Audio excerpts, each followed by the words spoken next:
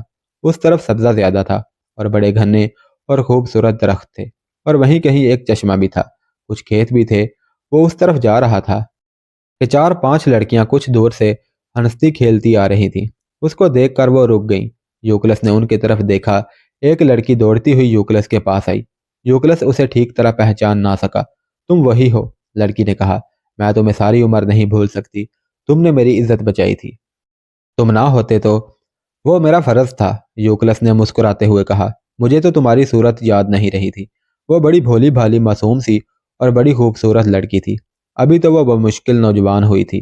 جذبات کی شدت سے اس نے یوکلس کے دونوں ہاتھ پکڑ لیے۔ اس نے محسوس کیا کہ یوکلس کا بایاں ہاتھ دائیں ہاتھ سے بہت ہی مختلف ہے۔ لڑکی نے اس کے دونوں ہاتھ اپنے آنکھوں سے لگا کر چومے اور پھر بائیں ہاتھ کو غور سے دیکھا۔ یوکلس نے اسے بتایا کہ اس کا بایاں بازو پیدائشی طور پر بیکار اور سوکھا ہوا ہے۔ لڑکی کے چہرے پر اداسی آئی اور اس کی آنکھوں میں آنسو آ گئے۔ میں تمہیں خوابوں میں دیکھتی رہی ہوں، لڑکی نے کہا۔ جب یہ خیال آتا تھا کہ تمہیں ساری عمر نہیں دیکھ سکوں گی تو بہت دکھ ہوتا تھا۔ تم جیسے غیرت مند آدمی مجھے اپنی جان سے زیادہ عزیز لگتے ہیں۔ وہ میرا بڑا بھائی تھا جسے میں قتل کرنے کو تیار ہو گیا تھا، یوکلس نے کہا۔ میرا ایک بازو نہیں ہے، پھر بھی میں تلوار، برچھی اور کلہاڑی سے 2-3 آدمیوں کا مقابلہ کر سکتا ہوں۔ سنا تھا تم بادشاہ کے بیٹے ہو، لڑکی نے کہا۔ وہ بادشاہ تو بھاگ گیا ہے، تم یہاں کیوں آئے ہو؟ میں بادشاہی کو ٹھوکر مار کر آیا ہوں، یوکلس نے کہا۔ اس روز تمہاری عزت بچائی تھی، اب تمہارے قبیلے کی عزت بچانے آیا ہوں، اب یہی رہوں گا۔ لڑکی کے چہرے پر ایسا تاثر آ گیا تھا جیسے اسے یقین نہ آ رہا ہو کہ اس کے خوابوں کا شہزادہ اس کے سامنے کھڑا ہے۔ دوسری لڑکیاں ذرا پرے کھڑی دیکھ رہی تھی۔ لڑکی نے انہیں ہاتھ سے اشارہ کیا کہ وہ چلی جائیں۔ وہ سب کہے لگاتی چلی گئی، اور کچھ دیر بعد یوکلس اور لڑکی چشمے کے کنارے ایک پھولدار جھاڑی کے پاس اس طرح بیٹھے ہوئے تھے کہ دونوں نے ایک دوسرے کو ایک ایک بازو کے گھیرے میں لے رکھا تھا۔ اس روز کے بعد لڑکی یوکلس سے کئی بار ملی۔ وہ ایک قبیلے کے سردار کی بیٹی تھی۔ رات کو بھی وہ یوکلس کے پاس آئی اور دونوں قلعے کی دیوار پر بیٹھے یا ٹہلتے رہے۔ وہ تو جیسے ایک دوسرے میں تحلیل ہو گئے تھے۔ یوکلس نے اسے بتا دیا تھا کہ وہ یہاں کیا کر رہا ہے۔ اب تو لڑکی نے اسے آسمان سے اترا ہوا فرشتہ سمجھنا شروع کر دیا تھا۔ میرا ایک وہم تم کس طرح ختم کر سکتے ہو؟ لڑکی نے ایک روز یوکلس سے کہا۔ جو سلطنت یا بادشاہی تم قائم کرنے آئے ہو وہ ہو گئی تو پھر تم شہزادے بن جاؤ گے اور مجھے بھول جاؤ گے۔ تمہارے سامنے تو میری کوئی حیثیت ہی نہیں۔ یوکلس نے اسے الفاظ میں نہیں اپنے ساتھ لگا کر عملاً یقین دلایا کہ وہ اسے کبھی نہیں بھولے گا، اور کتنا ہی اونچا کیوں نہ چلا جائے اس کے بغیر نہیں رہ سکے گا۔ یوکلس نے اپنے ایک ہی بازو میں لڑکی کو اتنی شدت سے بھینچا جیسے اس کی پسلیاں توڑ ڈالے گا۔